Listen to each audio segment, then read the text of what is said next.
But the Yeah. first 3 months were rough. Yeah. And then I felt like I kind of got a handle when I would have those thoughts, because I would be triggered by going to bed at night. So when I would lay down at night, it would this whole thing of like, am I going to sleep? And so because of Dr. Hibbs's training, Yeah. Jay would walk with me through it. He'd be like, all right, what, like, I'd be like, Jay, I can't go to sleep right now. And I would start getting, anxiety about that. And he'd go, all right, stop.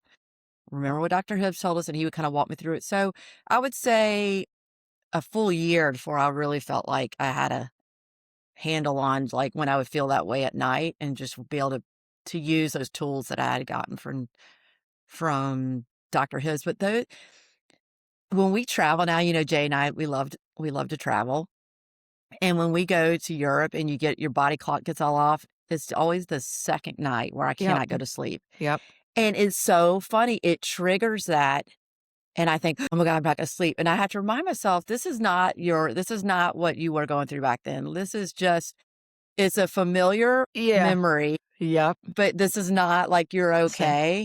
Yeah. But I can still use those tools and just being like, I remember one of the things Yeah. he told me, for somebody that's like, what's the tool? One of the things he told me that just like, it sounds crazy. He said, I mean, he told me, he's like, this is going to sound crazy, but he goes, I want you, how do you say it? To radically embrace anxiety. And I'm like, what? He's like, just embrace it. I was like, what do you mean? He's like, the more you try to fight it, the more it's going to control you. Wow. And so he said, you just got to be like, all right, well, I may not fall asleep right now, and that's okay. Like, what's the worst that can happen? Like, Yeah. I'll eventually sleep, but it's okay if I'm not asleep right now. Like he said, the more you can just like, he's like, think about like a a bird in the ocean that's out, and he's like, if you watch them on the waves, they ride the waves. So Yeah. every time a wave comes up, they don't just like fly off. They just ride them up and down, up. Wow. And so he just said, if you could just, when you feel those waves of anxiety coming, instead of trying to fight them, if you can just ride them. All Wow. right, well, it's here, but I'm okay, and it'll eventually go away, and I'm Yeah. not asleep. Like, so the more I just radically embraced it, like, it had less control over me. And Wow. it's so counter, Yeah, it because is. you go Yeah, into it is. that fight or flight mode, and that was not working. Oh, that's such a good analogy. I'm Yeah. gonna remember that one. Yeah. So good. Yeah. One thing I want you to end and talk either to the person, probably let's do this. You talk to, because you gave us some great ways that us as friends and families can help, but talk to the mom who's in it that probably is crying, listen to this. But Okay. before you go, one of the things I was thinking as I was looking at you is like, we have a great support system. Like we have each other. We have a mom that looked me in the eyes 6 months after Larson said, you are not okay. And Yeah. like we know each other that well just by looking our eyes. And so some people don't have that. So my first just thought was like, you've got to tell somebody. Like hiding and dealing with it by yourself Correct. is just going to make it worse. And so, get in a mom to mom group, get in a MOPS group, tell a mentor, tell your sister, tell Tell somebody a because neighbor, somebody. Yes. somebody. Yeah. So what would you say to 100%. her? Yeah. It's a very secluding feeling where you just feel like, I'm just gonna stay in my house and I'm just gonna, like, just deal with this. But that's not what you need to do. You need to have community.